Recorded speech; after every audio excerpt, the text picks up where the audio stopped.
پیر سید عبدالجبار رحمۃ اللہ علیہ کے صاحبزادے سید منصور انور گیلانی اسپین میں مقیم تھے کہ کار حادثے میں زندگی کی بازی ہار گئی۔ ان کی نماز جنازہ پہلے اسپین میں ادا کی گئی اور بعد ازاں ان کے آبائی گاؤں بہروال میں سینکڑوں سوگواران کی موجودگی میں ان کی نماز جنازہ ادا کرنے کے بعد ان کو سپرد خاک کر دیا گیا۔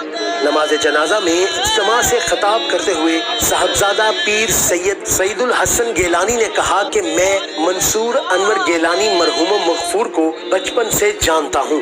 میں آپ سب کی موجودگی میں یہ گواہی دیتا ہوں کہ سید منصور انور گیلانی نے کبھی عذرائے مذاق بھی جھوٹ نہیں بولا تھا۔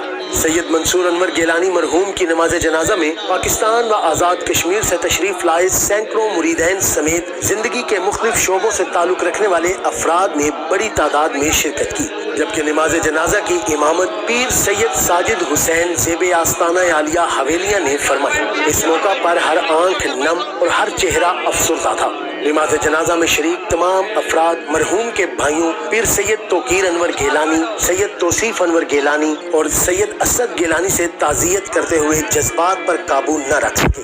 سید منصور انور گیلانی نے ساری زندگی بطریق ایکشن گزاری ہے۔